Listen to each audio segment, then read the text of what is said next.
কে তোমরা ওখানে মারামারি করছো কেন? আরে বৌদি, আমার সঙ্গে ডেটিং করার নাম করে আমার কাছে অনেক মাল ঝেড়েছে, আমি কিন্তু একা পেলে ইজ্জত পাঞ্চার করে দেবো। এই তুমিও যা কিছু ছেড়েছো এক্ষুনি সব ফেরত দাও। কি করে দেব? সব তো এর পেছনেই ঢেলেছি। শালা বউয়ের ভয়ে আমাকে বিয়েই করছে না। কিন্তু এর তো বউ আছে। সে যেই থাক, একা পেলে কিন্তু আমি আমার আশা মিটিয়ে নেব। এই তোমার স্বামীকে বলো, আমি তোমার স্বামীকে সব নালিশ করবো। আরে, কি হলো?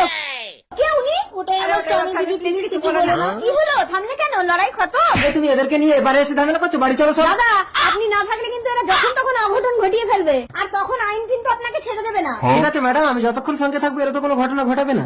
দেখেন, একে আর একে কখনো একা ছাড়বেন না, আর একে একে কখনো একা ছাড়বেন না। এবার বলুন, এদের সবাইকে সুরক্ষিতভাবে কি করে আপনি নদীর ওপারে নিয়ে যাবেন? কেন নৌকোয়? এটা মায়াতরী। এই নৌকায় ঠিক 3 জনকে যেতে হবে আর 2 জনকে ফিরতে হবে।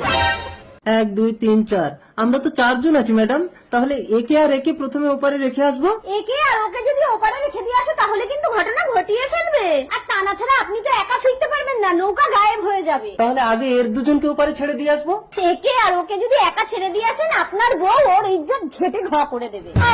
তাহলে আমরা 4 জন ওপারে যাবো কি করে?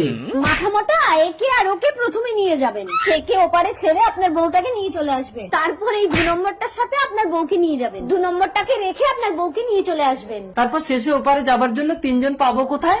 আরে আমি যাবো সঙ্গে। তুমি কেন সঙ্গে যাবে? তুমি যা মাথা মোটা, আমাকে না নিয়ে গেলে তোমার বউ তোমাকে ঠাই করে ফেলবে। জীবনের নৌকা চলে